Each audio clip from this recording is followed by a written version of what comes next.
When you buy a flex shaft machine, there are a lot of accessories that you can use, and it gets quite overwhelming. Hi, I'm Melissa Muir, and in this video I'm going to show you my top 5 favorites. Now, of course, I use so many different accessories here in my studio, but again, these are going to be my top 5. So these are my 2 favorite hand pieces. These are probably the ones that I reach for the most. My H30 is probably one of the most versatile hand pieces I have in the studio. I actually have a number of these in various equipment, like my jump ring maker, also my drill press, and my little belt sander. I like this one because you can open up the chuck up to 5/30 seconds and it closes completely down. So I have a very wide range of accessories that I can use in this. This is my H10 hand piece. This is what we call a quick change hand piece. I really like this one because it's got really good weight to it. It's made in Italy, all metal components inside, very well built. Now this one's also going to be a little bit more expensive because of that, but in my studio it was worth the cost. Now we call it a quick change because the accessories that it uses in here are only 3/30 seconds or 2.35 millimeters. Anything larger or smaller than that is just not going to work in here. Now, one thing you should know about quick change hand pieces, when you go to pull out an accessory, always push it in first and then pull it out. Don't ever close it with nothing in it. Always store something in it, especially when you're done using this. All quick change hand pieces are going to come with a blank mandrel, so make sure you hang on to that so that you can use that for storing if you don't want to leave any other accessory or bit inside. All of the accessories that I'm going to be showing you today have a 2.35 millimeter or 3/32 inch mandrel, so it's going to work in both the quick change as well as that adjustable chuck for the H30. One of the most used accessories in my flex shaft are these sandpaper rolls. Now each roll has 10 inches, they are 1 inch tall, they are already wrapped, so all I have to do is use this, and then when I'm done, I'll take an X-Acto knife and just kind of cut to the beginning of a line, score that, pull that off, and I'm left with another new piece of sandpaper, and I'm ready to get right back to work. I like these because they last a long time and it's effortless for me to get. I don't have to sit and wrap my own and then try to fix it with either glue or a rubber band, so it's kind of a nice little accessory. There are 3 different types of sandpaper rolls that you can get, so I'm going to include a link up here in the corner and you guys can go out and watch the video where I've reviewed this and introduced them. They also come in a variety of accessories, so I can buy 1 grit, just a whole 12 pack of that 1 grit, or as you can see in this case, this is an assortment and there are 12 pieces to this one, so it has a whole range of grits. So you have a number of options when it comes to purchasing these.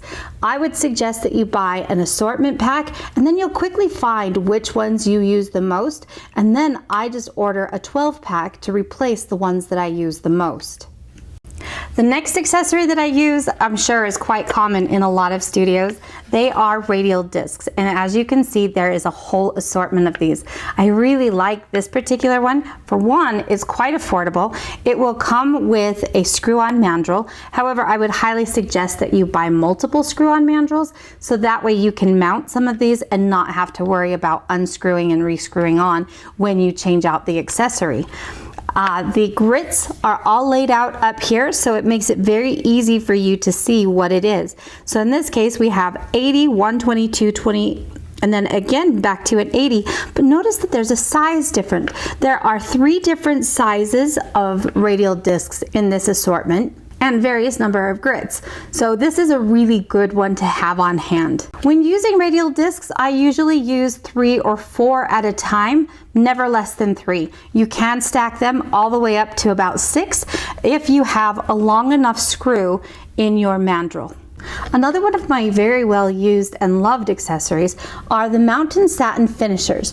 I really like these because I'm able to very quickly remove oxidation, fire scale, burrs, as well as imparting a satin finish on my piece. It gives a really nice, smooth, even surface when I'm doing that satin finish. These are made of a compressed Scotch-Brite. They're also called a unitized wheel. There are a lot of times when I have very, very small and hard to reach places, and these accessories are going to help me get into these. These are miniature carbide burrs and bits, and there's a number of faces on here. So for instance, this one is a tapered crosscut. I also have an inverted cone, a ball nose, as well as a cylinder. A couple of them come in different cuts. They can either be just a regular cut or they can be a cross cut. These are going to allow me to get into, like I said, those really fine, tight areas, and I can go in and smooth out saw lines or grooves. I can also widen a hole a little bit if I need to, or clean up any excess solder. And finally, I have my assortment of silicone and rubber accessories. There are a lot of different shapes, as you can see here, as well as various grits. Now, you're not going to need the whole assortment of these. For instance, some of these are actually the same, but there might be one that's better for silver versus gold. For instance, the blue and the yellow here, my yellow is going to be wonderful on gold, while my blue is going to be really, really good for some of my white metals like platinum and silver. Again, I do have another video that explains all of these accessories, so you can check that out above there as well. Now, if I had to choose one as my favorite, it's going to be this one. This is a 1mm by 25mm silicone in the blue.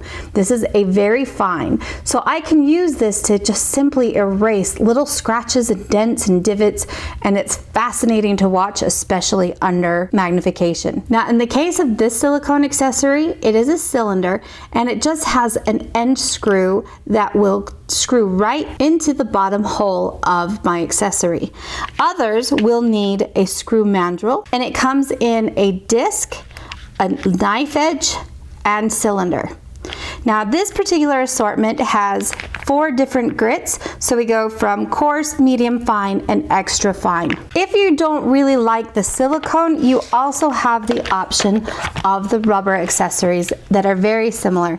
Again, we have the different shapes, so we have a disc, we have a knife edge, as well as your cylinder. Both the rubber and silicone accessories can actually be reshaped. You can get something like this, like a shaping stone. You can see I've been working on a green one over at my bench, and I can change this shape, or if I need to, I can resharpen an edge just simply by putting it in my flex shaft and running it on here.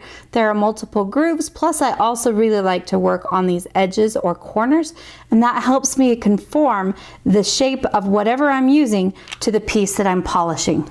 This is just an introduction to some of my favorite. Narrowing this down to just 5 was actually really difficult, because after using all of these, then I jump into some more accessories that are going to allow me to do that final finish. And that's going to include fiber wheels, that's going to include buffs, whether they're cotton or muslin or whatever else. And then I will of course also use different polishing compounds. But I would say that the 5 most used are these that I just showed you here. I will include links to the different accessories and where to buy them down below. And as always, if you have questions, make sure you drop those in the comments or drop us a line at our email. If you're enjoying the series of videos that I do with Foredom, please make sure you like it, give us a thumbs up, subscribe, ring the bell so that you mark that you get all notifications and you won't miss any more that are coming up. So stay tuned, because I do have more in this series coming soon.